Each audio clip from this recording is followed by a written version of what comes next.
Je suis Paco Diatta, auteur, compositeur, arrangeur, enfant du Sénégal, fils de la Casamance.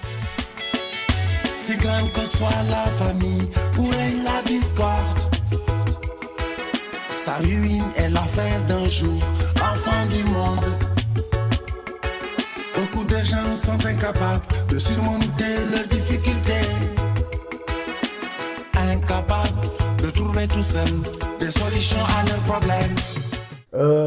Ça, je dirais, c'est depuis à bas âge, parce que maman me disait qu'elle savait que j'allais devenir un artiste, que j'allais devenir vraiment un artiste. Et ça, je l'ai su, c'est lorsque le Touré Kunda est passé avec Celluloid à Ziguinchor.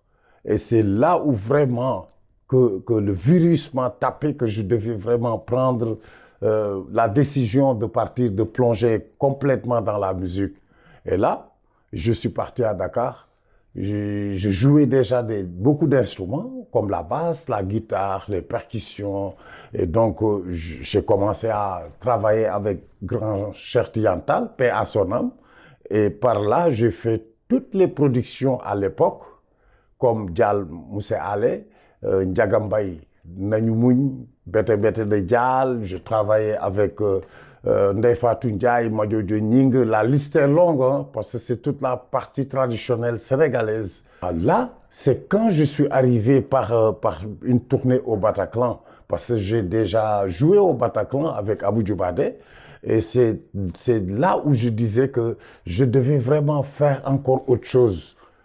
Et voilà, c'est de là que c'est parti, quand je suis arrivé en Belgique. Et donc là, j'ai dû commencer avec les compositions que j'avais déjà à l'époque. Et voilà, j'ai créé le groupe Afrotronics. Et c'est ce groupe qui est aujourd'hui, qui tourne un peu partout.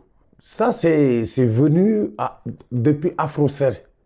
À Afrocé, j'ai rencontré Kimani Marley, j'ai fait la première partie de Kimani Marley, de Kokoti, de Eddie Kenzo, et tout ça, c'était de chouettes expériences, parce que je les voyais de très loin, et quand vraiment qu'on a partagé les mêmes scènes, là, je me suis dit vraiment, seul le travail paye. Et donc, il y avait le Touré Kunda qui m'avait donné le virus en Casamance que j'ai rencontré à El Mediator en France. J'ai partagé encore la même scène avec eux, avec Femi Kuti. Ça, je me suis dit vraiment que le travail est important. Parce que le début, c'était eux. Et quelques années plus tard, on a partagé la même scène à El Mediator. Non ségrégation raciale, non ségrégation raciale, non ségrégation amicale, non ségrégation familiale. Ça parle de toute la discrimination qui se passe presque partout et dans plusieurs pays. Et qu'on est appelé à vivre ensemble dans le monde. On partage le même monde, le même soleil, le même ciel, le même tout. Et moi, je trouve que la couleur, c'est les harmonies. En fait, c'est vraiment, on peut être bleu, on peut être noir, jaune, vert, rouge, tu vois. C'est juste pour harmoniser le monde. Et c'est pour cela que je dis et que tout ce qui se passe actuellement dans le monde d'aujourd'hui, on ne parle pas, c'est sous-entendu, les guerres et tout ça. Si la discrimination du système, de tout, était en mode, comme on dit, avion, qui n'existe plus, il y aura plus de paix dans le monde. Accordez cora, accordez tam-tam, accordez balafon. Rien ne vaut l'accord entre les fils d'Adam et Ève. Il faut s'entraider, s'entraider. Il faut s'entraider, brothers, s'entraider. Ça c'est vraiment, c'est quelque chose qui est resté vraiment dans mon cœur parce que c'est un prix africain.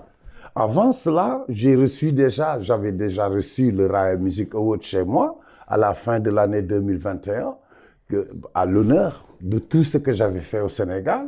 Et cette année 2022, je reçois l'African Village Cultural Festival. C'était une fierté parce qu'il y avait 10 nominés.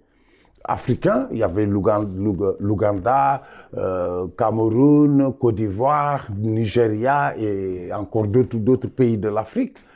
Et voilà, je remercie beaucoup les Sénégalais parce que quand je suis arrivé, la nuit que je suis arrivé, j'ai trouvé des promoteurs, ils me disaient le Sénégal a beaucoup appelé pour demander le lien.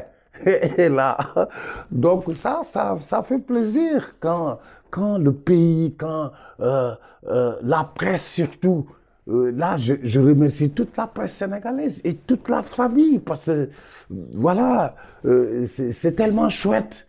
C'était chouette, j'avais vraiment le cœur rempli et je remercie tout le Sénégal et toute l'Afrique. Il y a un grand projet qui me tient à cœur parce que j'avais travaillé il y a quelques années de cela au Sénégal, particulièrement à Dakar, mais chez moi, je voulais rassembler tous les chanteuses, les leads vocales.